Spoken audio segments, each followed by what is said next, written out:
hormati kan. Dan pada kebiasaan orang Jahiliah dahulu, mereka ni mesti ada siapa penjuru bilangan untuk berhala, seekor, sebuah berhala, macam sebuah berhala, Kelantan panggil kan. Adalah berhala dalam setiap rumah tu kan. Untuk apa? Dia ni untuk minta protection, ataupun nak macam menyembah berhala. So setiap orang tu akan ada berhala dekat setiap rumah dia tu. Dan berhala kepada Amr bin Al-Jamuh ni adalah nama dia Manat kan. Dan dia ni terkenal dengan orang yang sangat-sangat cinta kepada berhala kan. Kalau orang lain sembah berhala juga kan, tapi dia ni ekstra. Dia ni yang macam, kalau agama berhala tu nak kata alim macam sangat-sangat mencintai berhala kan. Kalau kita nak macam mana tahap dia mencintai, nanti kita akan tengok kisah-kisah dia yang selepas ni kan. So berhala dia ni nama Manat kan. Dia berbuat daripada kayu dan diletakkan dalam satu sudut lah dekat rumah dia dekat Madinah tu. Okay. So kan dia ni sahabat dekat Madinah kan. So siapakah sahabat yang pergi ke Madinah untuk menyebarkan Islam? Bagi kuis sikit. Siapa sahabat yang Rasulullah kata pergi ke Madinah untuk sebarkan Islam? Siapa ingat? Mus'ab. Abdullah bin Mas'ud. Betul, ada dua kan. Mus'ab kan. Mus'ab ni adalah Rasulullah kata pergi ke Madinah dan sebarkan Islam kan. So pada waktu tu Mus'ab ni datang, Amru pada waktu tu adalah berumur 60 tahun. Boleh bayang tak 60 tahun ni macam tua-tua lah macam ayah kita. Dan dia ni pada waktu tu ada seorang isteri dan 3 orang anak. Isteri dia bernama Hindun dan anak dia 3 orang iaitu nama Muawaz, Khalad dan Mu'az kan. Pada waktu tu dia ni adalah nak kata bapak-bapak yang anak-anak dia dah besar kan. So pada waktu ni kan Mus'ab datang ke Madinah untuk menyebarkan Islam. So mostly pembesar pada waktu tu telah menerima Islam di tangan Mus'ab pada waktu tu kan. Kecuali Amru ni. Nak kata dia ni ketegak lah sikit kan. Nak kata bila Mus'ab tu menyampaikan dakwah Islam, dia ni tak nak terima. Dia macam, dia avoid lah sebenarnya. Dia tak nak bertemu langsung dengan Mus'ab tu kan. Sebab apa? Satu, kita tahu betapa dia cinta kepada berhala tu. Maka dia ni memang tak terimalah Islam pada permulaan dakwah Islam tu dilakukan di Madinah kan. So apa yang berlaku dekat Amru ni cakap kan, so disebabkan dia sangat tak sukalah kepada agama Islam tu, maka dia pun cakaplah kepada isteri dia. Dia kata apa? Wahai Hindun kan, dia kata jagalah anak-anak agar tidak berjumpa dengan Mus'ab kan. Sebab dia tak nak ahli keluarga dia ni masuk Islam kan. Tapi yang dia tak tahu adalah isteri dia dan ketiga-tiga anak dia sebenarnya dah masuk Islam pun. Tanpa dia tahu sebenarnya kan. Tapi dia ni duk kata dekat isteri dia, jangan biar anak kita tu jumpa Mus'ab kan. Aku tak suka agama dia tu kan. Dia ni bawa keburukan je kepada kita kan, macam tu. So Hindun isteri dia kata apa? Baiklah kan, aku akan sampaikan pesan kau kepada anak-anak kita kan. Tapi dia kata, tidakkah engkau mahu dengar sendiri apa yang anak-anak kita kata? Macam tu. Hindun kata macam tu kan. Dia kata dengar sendiri pada anakmu Mu'az. Lepas tu Amru ni dia ni dah bengah, dia kata, kenapa kan? Adakah anak kita telah mengkhianati agama kita dan masuk ke agama Mus'ab? Macam tu dia marah kan. So isteri dia kata, tak. Kita tak lagi. Kau dengar, sebab anak kita dah beberapa kali pergi kepada macam sharing lah Mus'ab ni buat kan. Dah pergi beberapa kali dah sharing dia tu. So kau dengar apa benda yang anak kita nak cakap kan. Tapi sebenarnya dia nak Islam dah. So dia panggil kan. Dia kata bawa Mu'az berjumpa dengan aku kan. So Mu'az ni datanglah berjumpa dengan ayah dia. Dia jumpa dengan ayah dia Amru ni. So ayah dia tanya, so apa benda yang kau dengar daripada Mus'ab kan, mengenai agama tu, kau dengar apa kan? So Mus'ab kata apa kan? Dia tak kata panjang, dia terus membacakan Bismillahirrahmanirrahim, Alhamdulillahirabbilalamin. Dan sampai akhirnya surah Al-Fatihah kan. So dia baca surah Al-Fatihah sampai habis kepada ayah dia. So agak-agak kan apa reaction Amru bila dengar surah Al-Fatihah ni? Apa reaction dia? Cuba teka.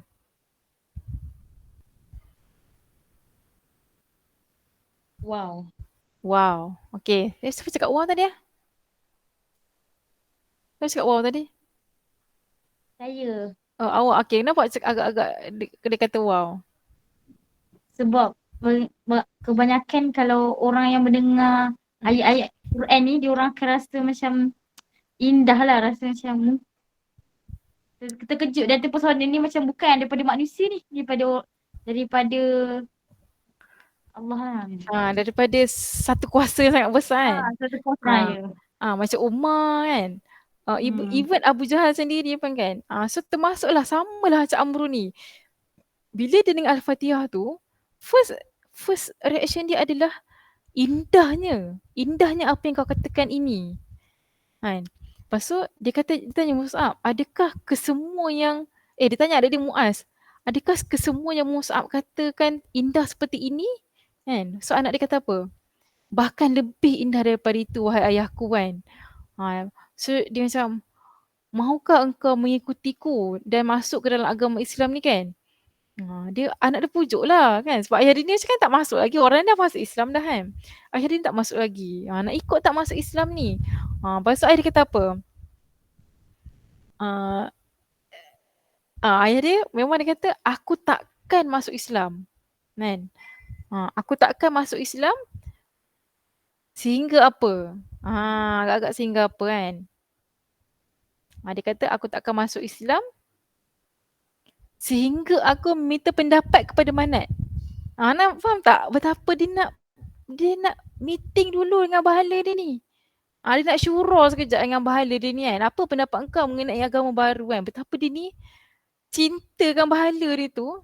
Sampai walaupun hati dia ni dah dia kata dia dah terpesona je dengan ayat Allah ni kan. Dia dah rasa dah keindahan ayat Allah ni. Tapi nak masuk kan, nak mengucap kalimah syahadah tu, aku tak nak sampai aku ni tanya Manat dulu kan. Aku nak tanya bahala aku sekejap kan. Macam mana, apa pendapat dia kan. Macam tu. So apa yang berlaku adalah dia pun, Amru ni pergilah jumpa kepada Manat. Manat ni dia bukan exactly macam ni tau. Aku tak sure lah Manat tu macam mana. Cuma dia kata dia adalah ukiran batu atau kayu lah kan. So agak-agak lah kan. Tak sure macam mana kan. So dia pergi jumpa lah dengan Manat kan. So berhala pada konsep bahala waktu dulu dia macam ni. Ada seorang perempuan tu yang akan duduk di belakang bahala ni. So dia ni semua orang akan sembah bahala. Dan bila tanya bahala kan, dia tahu bahala ni tak boleh cakap kan. So perempuan tua tu yang akan bercakap kan. Mereka anggap bahawa perempuan tua tu dapat ilham daripada bahala dan dia akan menyampaikan kat kita apa yang bahala tu nak sampaikan. Betapa dia macam dia tahu bahala tu tak boleh bercakap tapi dia nak juga buatlah apa-apa supaya mengikutlah apa yang dia nak kan. So itu pertanggapan dia orang kan. So Manat pula. So Amru ni datanglah berjumpa kepada bahala dia kan. So dia jumpa, dia kata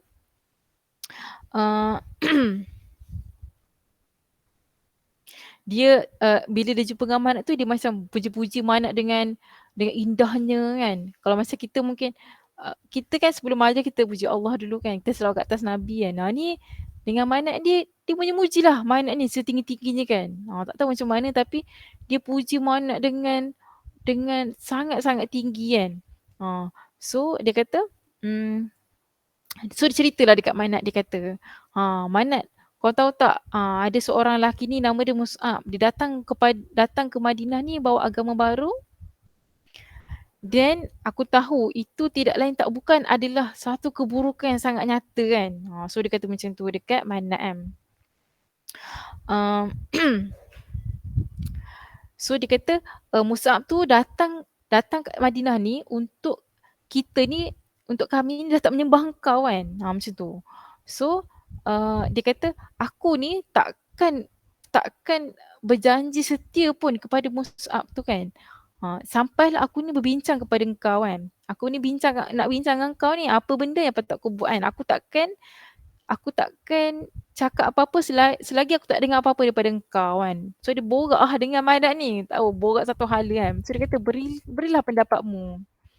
So agak-agak apa Mak nak cakap? Siapa nak teka Mak nak cakap apa? Manat senyap. Nampaknya Manat telah mengkrik-krikkan dia. Manat pun senyap 1000 bahasa. Memang tak cakap lah kan. Kayu mana boleh bercakap.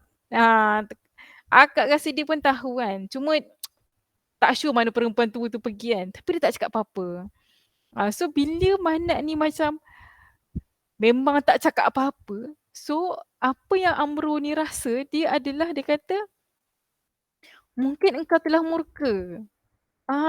Bila Manat tu senyap, dia bukan nak kata kau ni memang batu lah kan. Memang tak boleh bercakap kan. Tak, dia bukan cakap dia rasa macam tu. Tapi dia rasa Manat tu tengah murka sebab aku tanya soalan macam tu. Kan.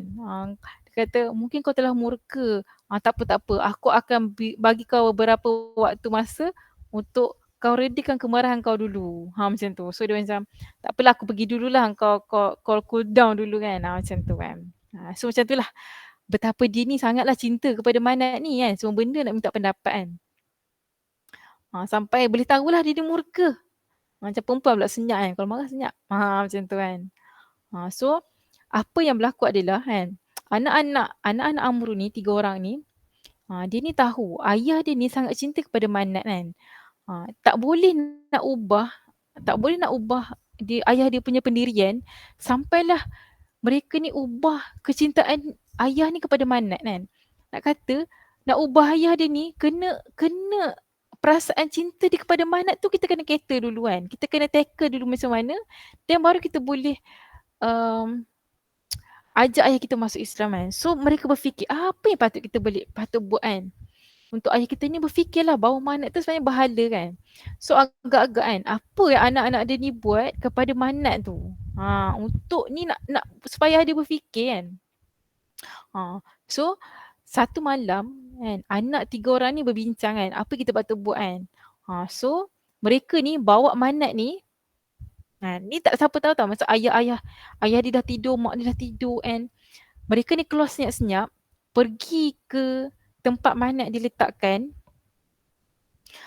So dia apa dekat Manat ni? Dia masukkan Manat ni ke tempat sampah.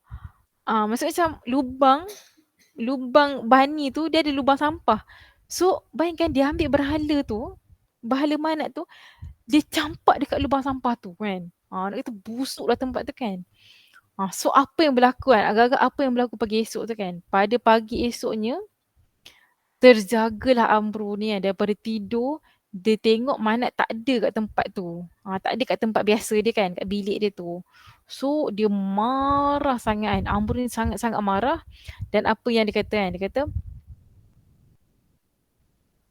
Dia kata celaka. Siapa yang buat onar ni kan? Sambil bebel ni kan? Sambil cari. Aku tahu siapa yang buat ni memang nak kena kan. Tapi anak dia tak mengaku. Anak dia macam buat relax kan. Tak mengaku lah anak dia kan. So sambil duk bebel tu carilah mana Manat ni kan. Sampailah akhirnya dia jumpa Manat dekat lubang sampah tu. So apa yang berlaku? Dia nampak Manat dekat lubang sampah tu. Kan? Agak-agak dia buat apa kan? Betapa sangat dia mencintai Manat tu. Dia ambil Manat tu daripada tempat sampah tu. Dia cuci balik Manat tu. Kan? Dia bersihkan semua. Dan nampak tak? Kat situ dia letak perfume. Dia wangikan semula Manat ni kan. Selepas dia bersihkan. Sebab apa? Dia mestilah ada busuk kan. Sebab masuk kat tempat sampah kan. Betapa dia sangat cintalah kepada bahala tu. Dia kata kalau aku tahu ni memang aku seksa lah orang tu kan. So Manat kembali ke tempat asal dia. So pada malam keesokan harinya, adik-beradik ni berbincang lagi sekali dan mereka buat perkara yang sama kan. Bila tengok ayah dah tidur, okay line clear, ayah dah tidur, jom kita buat operasi kan. Dia ambil lagi sekali Manat ni masuk balik kepada lubang sampah tu. So esoknya apa yang berlaku kan. Lepas tu kita tidur kan. Lepas tu esoknya apa yang berlaku, Amru ni bangun, dia marah lagi kan. Dia kata, celaka siapa yang buat lagi ni kan? Siapa yang balik manat aku ke dalam tu sampah kan? So dia ambil lagi manat ni dan dibersihkan dan dipakaikan lagi wangian tu. Sebab banyak wangi tu kan. Nak kata kita perfume kan macam kita pakai kat diri kita lah perfume kan. Kita taklah pakai kan dekat kapet ke dekat batu kan. Tak ada kan. Tapi ni memang khas minyak wangi tu dibagi kepada pahala dia tu yang dah kotor kan. Yang dah kotor masuk sampah tu kan. So benda ni adakah dia berlaku 2 malam saja kan? Tidak kan. Bermalam-malam. Maksudnya macam hari ni masuk sampah, esok dia kutip letak balik. Esok pagi dia jumpa dekat tempat sampah, dia ambil, dia bersihkan balik, dia letak minyak wangi, dia letak balik kat tempat dia tu kan. Sampailah pada waktu satu malam ni dah macam annoying sangat. Dia macam dah menjengkelkan, dia kata kan. Menjengkelkan asyik duk ambil ke tempat sampah, nak kena cuci, ambil sampah nak kena cuci kan. So agak-agak apa yang Amru buat pada malam tu kan. Dia tak jaga bahala dia ni, nak tidur ni. Aku dah ngantuk pergi tidur ni. So dia bagi apa kat bahala tu? Dia kata, aku bagi pedang ni. Manat, dia kata aku bagi pedang kat engkau ni. Kalau ada orang, dia kata kalau kau mampu nak protect diri, kau gunalah pedang ni. Untuk protect diri kau daripada orang yang bawa engkau ni kepada tempat sampahan. Punyalah dia ni nak jaga tapi dia ni pergi tidur. Lepas tu dia dah rasa macam lega sikit, aku dah pergi pedang dah ni kan. Okey kot dah pergi pedang, nanti dia bolehlah serang orang tu. So dia pun pergi tidur. So apa yang berlaku? Esok paginya, kali ni lebih dahsyat kan. Apa yang berlaku agak-agak kan. Anak dia ni ikat manat ni dengan anjing mati. Pedang tu dia ambil, diikat dengan anjing mati, dia masukkan dekat dalam lubang sampah lagi kan. So esoknya agak-agak kan, dia mungkin expect macam Manat dah lawan kot orang tu malam tadi kan. Bangun pagi, dia tengok Manat tak ada lagi kat tempat dia. So dia macam dah apa lagi kan. So dia pergi kat tempat sampah dan dia tengok Manat bersama anjing mati. Dan pedang tak ada dengan Manat pada waktu tu kan. Dekat tempat sampah tu. So untuk kali ni Amru dah tak ambil dah Manat daripada tempat sampah tu kan. Tapi Amru mengatakan sesuatu yang besar, iaitu dia kata apa kan. Dia kata demi Allah kan. Demi Allah, mereka ni semua percaya kepada Allah tau, tapi tak semestinya mereka beriman kan. Demi Allah, bila engkau adalah seorang Tuhan, tidak mungkin engkau terikat bersama anjing di tengah sumur. Tidak lama kemudian ia masuk ke dalam agama Allah kan. So kali ni disebabkan dia enough kan. Dia otak dia dah generate kan. Akhirnya dia berfikir dengan baik kan. Akhirnya hidayah datang kepada Amru ni dan akhirnya dia masuk Islam kan. Yelah kan, dah macam tahap bersama anjing kan. So benda ni membuatkan Amru ni berfikir dengan sedalam-dalamnya kan. Kalau dia ni Tuhan mesti dia protect diri kan. Tapi nak kata bukan takat protect diri daripada diambil, tapi tak boleh nak protect diri daripada dibuang ke sampah pun kan. Dan beberapa kali berlaku kan. Maka disebabkan itu asbab peristiwa tersebut, maka Amru pun masuk Islam kan. Dan selepas dia masuk Islam, dia rasa sangat menyesal lah dengan apa yang telah dilakukan. Dan selepas tu dia berazam kan, dia akan betul-betul beramal dan akan betul-betul berjihad di jalan Allah tu kan. So selepas tu dibagi seluruh harta, seluruh jiwa dan raga dia untuk Islam kan. Dan selepas pengislaman dia ni, maka datanglah satu perang yang besar, iaitu perang Uhud. Perang Uhud adalah perang kedua yang besar selepas perang Badar kan. So pada waktu tu perang Uhud kan, akan ada perang Uhud. So dia ni tengok anak-anak dia ni kan, Muawis dengan Khalid dengan Muaz tu, mereka ni bersiap-siap dengan baik kan. Mungkin ada training kan, berlatih pedang, tajamkan pedang kan, ataupun dengan baju besi. Sungguh-sungguhlah anak-anak dia ni berlatih-latih untuk bersedia untuk pergi ke perang kan. So Amru ni tengok, dia sangat semangat kan. Dia kata tak boleh jadi ni anak-anak aku ni kan, mereka ni bersedia nak pergi ke perang Uhud, aku pun kena bersedia kan.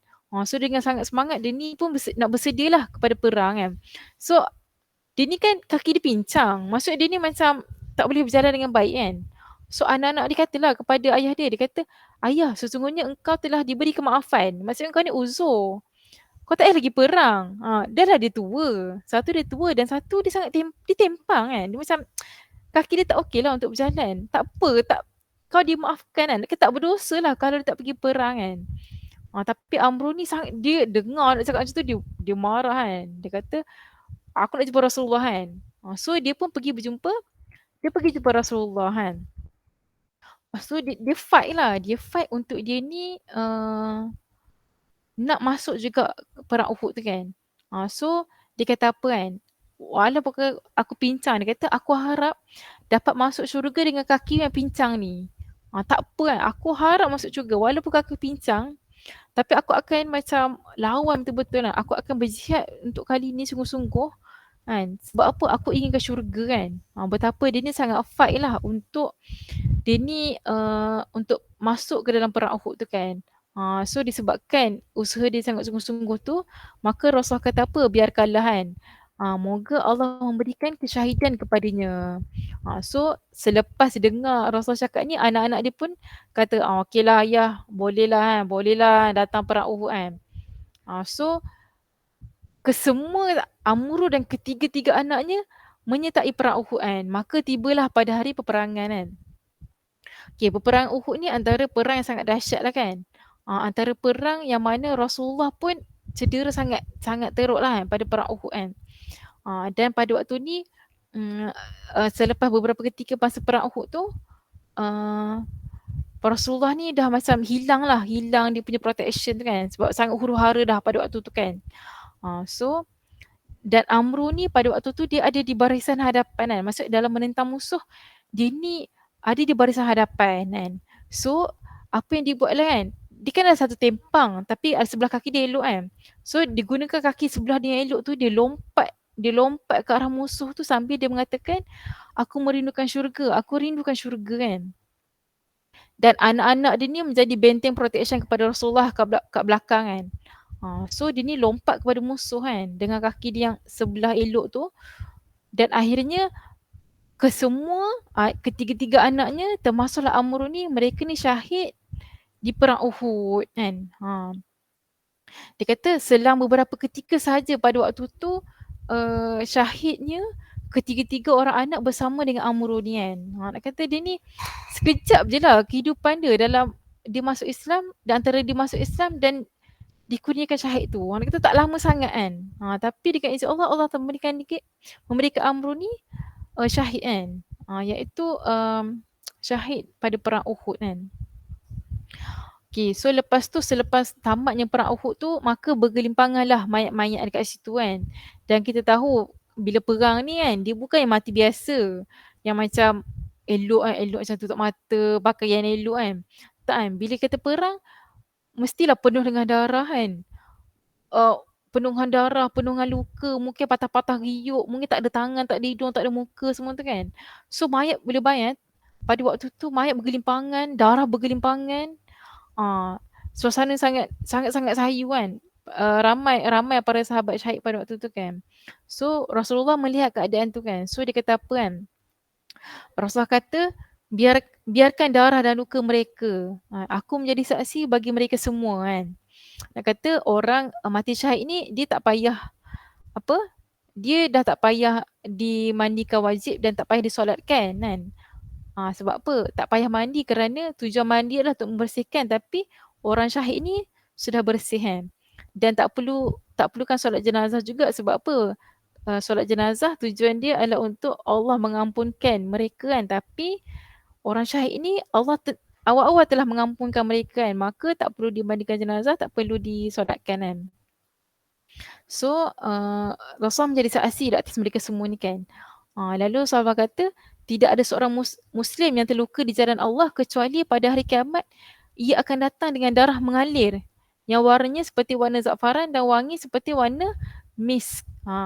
So ini Rasulullah acknowledge kepada para sahabat yang syahid pada waktu tu kan. Dan ini khusus kepada Amr kan. Dia kata, kuburkanlah Amr bin Jamuh bersama Abdullah bin Amr kan. Mereka berdua adalah orang yang saling mencinta dan satu barisan di dunia. Nak kata sahabat ni kan, bila dia berperang, nak kata di dunia ni satu line kan, nak kata kita ni berjuang di atas perjuangan yang sama kan. Maka syahid, best kan, syahid pun syahid, Allah kurniakan syahid pada waktu yang sama kan. Dan di akhirat masuk syurga bersama kan. So itulah pengakhiran syahid kepada seorang insan bernama Amru, seorang sahabat yang Amru ni kan. So nak kata short lah. Cerita ni pun dah habis dah sebenarnya. Sebab dia short. Kata macam di antara dia masuk Islam dan dia syahid, sangat sekejap kan. Tapi dengan waktu sekejap tu dia sangat all out kan. Dia, bila kata dia ni masuk Islam dan memberikan seluruhnya, maka dia beri seluruhnya termasuklah nyawa dia sendiri kan. So banyaklah yang benda kita boleh belajar daripada kisah Amru ni kan. So kalau dari sudut ceritanya takat ni je lah kan, ceritanya daripada sebelum dia masuk Islam kan, macam mana dia ni sebelum dia masuk Islam sampailah dia masuk Islam, bagaimana dia masuk Islam dan akhirnya macam mana dia ni syahid di jalan Allah pada perang Uhud kan. So daripada setiap kisah yang kita akan ceritakan kan, setiap tu akan memberikan satu, kita kena ambil pengajaran daripada setiap kisah para sahabat ni kan. Supaya apa? Sahabat-sahabat ni Allah, kita dapat cerita para sahabat ni bukanlah sebagai macam kita dapat macam ni, Amr macam ni kan. Tapi kita nak aplikasikan apa yang berlaku kepada mereka ni dalam kehidupan kita kan. So antara benda-benda kan, apa yang kita boleh belajar daripada kisah Amr al-Jamuh ni kan. So yang ni tak adalah dalam buku. Cuma yang ni yang akak terfikir lah, yang kita boleh belajar sama-sama kan. Okay, so sebelum akak share, akak nak one word daripada semua orang. Apa benda yang semua orang terkesan atau belajar daripada kisah Amru tadi? Faham tak ke ada yang tak faham? Ada yang tanya kisah tadi?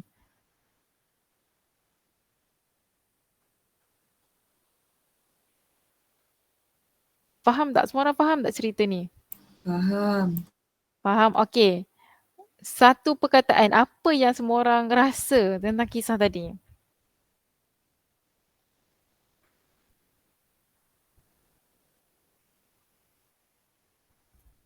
Semangat jihad. Semangat jihad. Okay, lagi-lagi? Nak type pun boleh. Nak cakap pun boleh.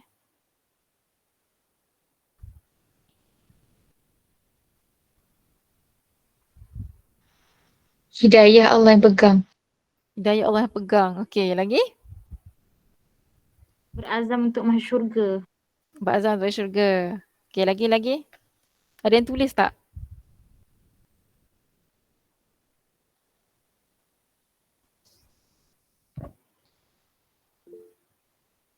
Umur dia semasa bergulama pendek je tapi buat sungguh-sungguh. Okay, lagi?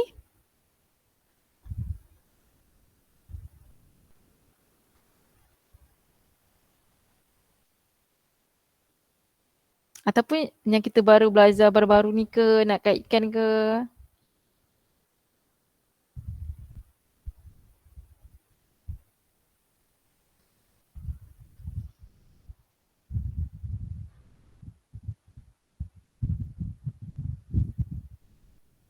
Okay.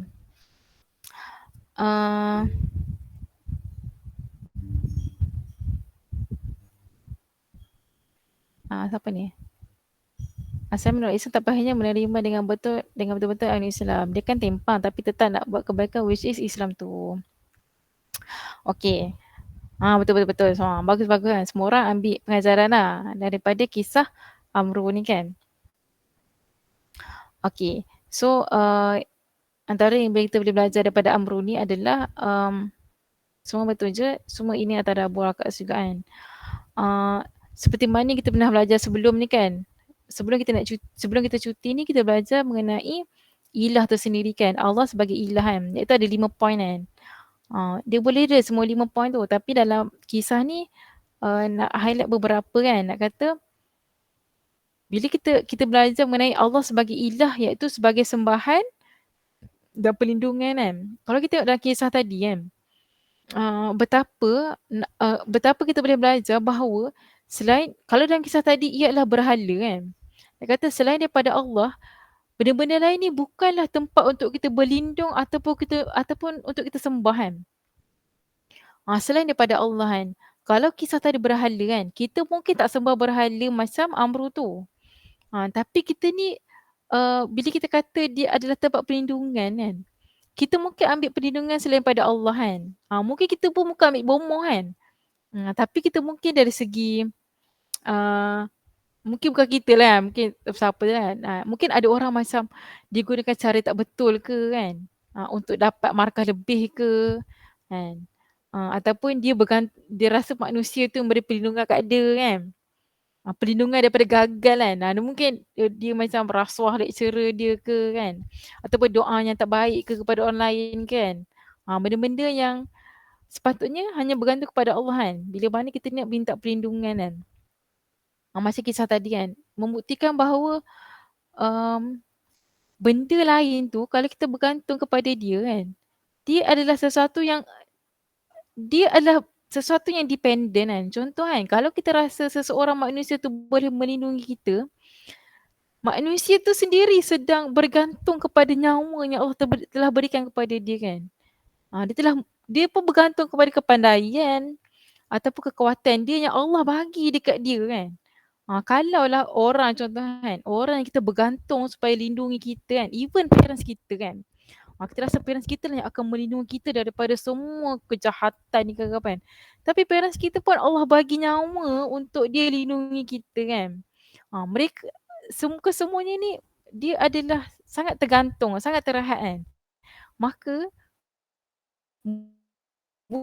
bukan itu sebagai sebab perlindungan kita. Mungkin kita rasa berlindung dengan parents kita rasa berlindung dengan kawan-kawan kita kan. So semua tu adalah tak boleh lah sebenarnya. So sebenarnya bergantung kepada Allah saja kan. So yang seterusnya adalah Muslim adalah orang yang berfikir. So ini akan sangat suka lah dalam kisah ni kan. Bila seseorang tu kan, dia macam contohnya dalam kisah Amru ni, anak dia cakap je, ayah, kau nak bincang apa dengan Manat tu kan? Dia bukan boleh cakap pun. Orang yang cinta kan, dia akan tak dengar orang yang cakap apa kan. Tak apa, kau cakap apa aku tak nak dengar. Aku tetap akan nak bincang dengan tu kan. Tapi nak kata bila seseorang tu dia dah mencintai kan, maka kita cakap buruk tentang sesuatu tu mereka takkan dengar kan. Unless kalau kita ni menjadi orang yang berfikir sendiri kan. Kalau dalam kisah tadi tu, macam mana anak-anak Amru ni kan, dia tak cakap direct kan bahawa lemahnya Manat ni. Tapi dia buat adalah supaya ayah tu yang fikir sendiri. Berfikir sendiri, nampak sendiri kelemahan berhala tu kan. Akhirnya dia sendiri yang macam mengaku bahawa berhala tu yang lemah kan, tanpa anak dia perlu cakap pun. Tanpa anak dia perlu macam bergaduh ke, berdebat teruk-teruk ke kan. Tapi dia fikir sendiri kan. So nak kata macam kita Amru tu kan, akhirnya dia berfikir kan, kalau dia ni Tuhan, mestilah dia ni boleh lindungi diri dia kan. So kita Amru kan, sama juga macam kita kan. Kita ni kan, kita ada kehidupan kita kan. Kita tak sepatutnya menjalani kehidupan kita ni dengan follow the flow saja. Kan? Contohnya macam semua tengah belajar kan sekarang ni kan. Semua tengah belajar, tengah ambil degree kan. Kena fikir macam, aku nak buat apa dengan degree ni? Kenapa kena ada degree? Nak kerja. Kenapa? Macam tu lah, kenapa nak kerja? Sebab nak duit. Kenapa nak duit? Supaya hidup senang. So kenapa nak hidup senang? Akhirnya macam, so bila mana kita ni berfikir kan, maka dia akan lead kepada satu jawapan yang akhirnya Al-Quran akan beritahu jawapan tu. Macam tu. So dalam kehidupan kita kena berfikir kan, macam perkara ni baik ke tak baik kan. Contohnya kalau kita join BBQ ni kan, ada orang kata macam, alah tak payahlah join tu, buang masa kau je, biar kau belajar kan. So kita akan berfikir kan, daripada kita macam macam terhasut kan, kita fikir okey, kalau kita belajar macam apalah macam mana, apalah besar sangat, bukan apalah besar sangat macam apalah uh, apalah baiknya kan kalau kita dapat degree segulung ijazah kan, tapi tak menambahkan pengetahuan kita ni pasal Allah kan, pasal Islam kan. Benda tu nak kata pengetahuan kita ni pasal Islam kan jauh lebih berharga daripada degree yang kita dapat tu. Bukan nak kita nak cakap degree tak penting. Tapi apalah guna dapat degree tapi kalau kita tak dapat Islam sebetulnya kan. Sebab apa? Islam ni akan ajar kita macam mana awak nak guna degree awak tu. Macam mana kita nak guna degree kita kan. Kalau kita tak belajar, kalau kita tak belajar Islam kan, kalau kita tak mendalami Islam ni, maka degree tu akan jadi sehelai kertas je lah. Tak tentu pun kita dapat kerja dengan degree tersebut kan. Tak tentu pun kita akan kaya dengan degree tersebut. Tapi Islam akan ajarkan kita macam mana alat yang kita ada ni kan.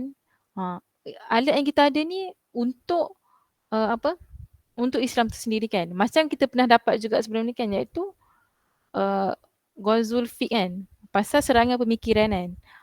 Kenapa kena serang pemikiran ni kan? Sebab minda ni akan kawal pergerakan kita kan.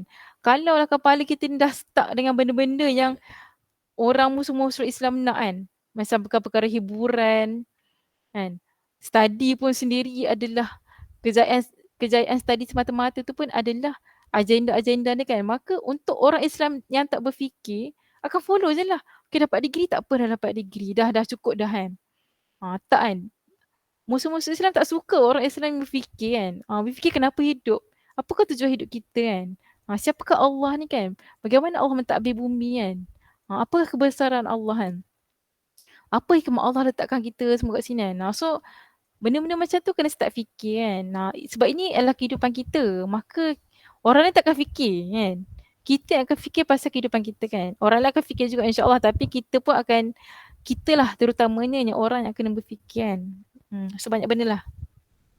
Dan akhirnya adalah pasal jelas dan buat tujuan hidup kan. Yang ini hamba dan khalifah walaupun ada kekurangan kan. Macam dalam kisah Amru ni kaki dia tempang kan. Tapi tempang yang macam dimaafkan daripada perang. Tapi disebabkan macam dia tahu matlamat dia kan adalah hamba dan khalifah kan. Kalau dulu kan kenapa sahabat ni macam sungguh-sungguh perang kan. Bukan nak dapat harta. Bukan macam sebab perang kalau menang ada harta, so kita boleh ada harta tu dan kita kaya. Bukan itu tujuan perang dulu. Perang tu adalah, permulaan dia adalah dia untuk menjalankan tugas khalifah adalah untuk menyampaikan Islam, untuk memastikan semua orang duduk di bawah Islam kan. Maka kalau tak terima Islam ada apa bayaran. Kalau tak bayaran baru kita perang kan. Dan peperangan tu bukanlah satu nak kata dia adalah bukannya macam pembunuhan ke apa kan, tapi dia bukan penjajahan kan macam orang British ke apa kan, tapi dia adalah satu pembukaan kan. Bila kita dapat menang atas satu negara, kita akan buka negara tu dan membebaskan dia daripada kezaliman kan. So bila dia ni jelas kan, bila Amr ni sangat jelas bahawa tujuan hidup dia adalah hamba dan khalifah kan, maka aku tempang, takkan aku nak duduk saja kan sedangkan orang lain berjuang kan. Pada waktu tu mereka ni memang adalah jihad untuk berperang kan. Jihad fizikal. Takkanlah aku nak duduk saja. Aku walaupun kaki sebelah tempang, aku ada lagi sebelah kaki untuk aku jalan. Maka aku guna sebelah kaki aku untuk apa? Bukan sikit-sikit tau. Bukan sikit-sikit dia macam tak apalah aku macam cucuk-cucuk je lah macam tu kan. So, macam apa-apa yang aku mampu kan. Tak kan. Tapi dia bagi all out. Sebab apa? Dia kata aku nak syurga. Orang nak syurga ni orang nak mati je. Mana ada orang nak hidup tapi dia sesungguh nak syurga kan. Bila kata dia betul-betul nak syurga, maksudnya bila dia pergi perang tu, aku nak mati. Aku pergi perang sebab aku nak mati kat perang tu. Aku tak nak balik rumah dah. Sebenarnya dalam kisah ni cakap, ya Allah aku tak nak balik rumah dah. Berikan aku syahid dan jangan kembalikan aku ke rumah dalam keadaan aku putus asa. Memang dia tak nak hidup dah kan. Nak kata betapa dia ni sangat nak memberikan seluruhnya kan. Walaupun kaki dia sebelah dia tempang, tapi dia ada sebelah lagi kaki untuk dia berjalan kan. So Sebab apa dia jelas kan? Tujuan hidup dia hamba dan khalifah kan. Macam tu juga kita kan. Kita ni banyak je macam, alah saya ni rasa macam tak ada apa-apa untuk saya ni jadi macam menyampaikan Islam ke kan. Tak kan? Kita selalu rasa macam kita yang kekurangan. Macam orang lain boleh lah dia pandai cakap kan. Orang lain boleh lah dia banyak kawan. Saya tak banyak kawan, semua kawan tak suka saya kan. Dia ni boleh lah, dia ni kaya, boleh macam belanja-belanja ke, boleh macam banyak-banyak benda lah kan. Tapi percayalah bahawa Allah tidak membebankan sesuatu tanggungjawab tu di luar kemampuan kan. Maksudnya semua orang dalam ni kan, kita semua ni adalah khalifah kan. Dan itu adalah tanggungjawab kita kan, untuk menjadi hamba dan khalifah tu kan. Kalau saya mana pandai baca Quran kan, saya tak pandai nak faham Al-Quran kan. Kita akan rasa kekurangan macam tu. Tapi ada tak usaha kita ni untuk betul-betul faham Al-Quran tu sendiri kan. Dan bersyukurlah Allah telah mengurniakan satu jalan yang sangat baiklah kepada kita kan, dengan adanya kawan-kawan yang sama-sama nak berjuang ni kan. Sebab dia akan tolong each other kan. Ada orang pandai macam ni, ada orang pandai ni kan. Tapi kita akan tolong each other kan. Ada orang pandai buat nota kan, ada orang pandai lukis, ada orang pandai masak kan. Disebabkan ada kelebihan dan kekurangan, maka akan bantulah each other kan. Kita bukan bantu sebab kita suka orang tu ke apa kan. Tapi kita bantu each other tu untuk kita ni buat tujuan hidup yang sama tu kan. Akhirnya kita nak semua orang buat tujuan hidup dia, akhirnya semua orang duduk di bawah Islam tu sendiri kan. Singkat, Amrul ni hidup tapi dia telah buat tujuan hidup dia dengan all out kan. Memang sampai dia berikan nyawa dia untuk Islam kan. So macam mana pula kita kan. Berapa lama dah kita hidup, berapa lama dah kita tahu mengenai tujuan hidup kita ni, dan berapa sungguh-sungguh tak kita ni untuk kita ni buat tujuan hidup kita kan. Sebab kalau kita tak buat tujuan hidup kita, apa yang kita tengah buat sekarang kan. So apa point untuk kita ni terus hidup kan, kalau kita ni tak buat tujuan hidup kita kan. So sama-sama lah kita fikirkan kan. Okay, so insyaAllah itu sahaja sharing kita malam ni. Ada apa-apa soalan? Atau reflection ke siapa-siapa nak bagi?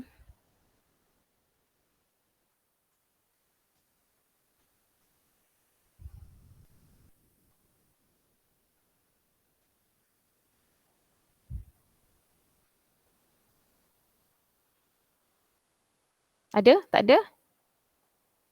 Okey, angkat tangan semua orang. Angkat tangan laju Okay, tak apalah, laju je. Okay. So,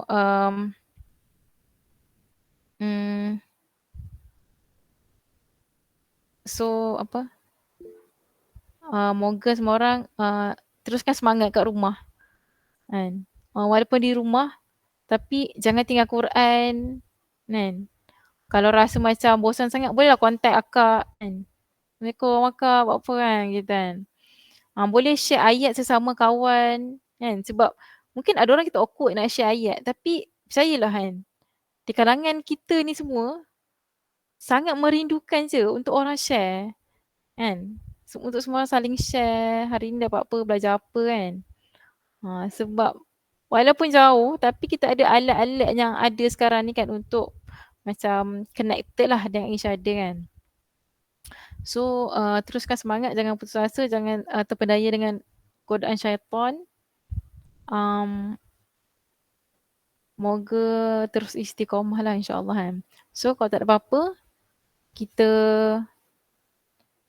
kita tangguh dulu dengan tasbih kafarah suratul As.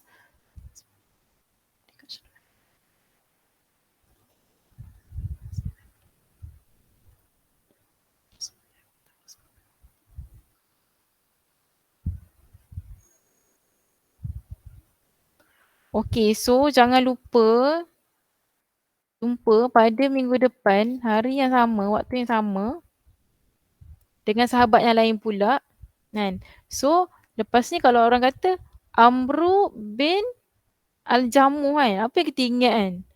Kalau akak ingat bahala sampah. Bukan, itu nak ingat je lah. Supaya kita ingat rentetan kisah seterusnya kan. So senang lah nak ingat sahabat ni Amr bin Jamuh ni kan, pasal bahagia dan anak-anak dia tu kan. Wallahu alam.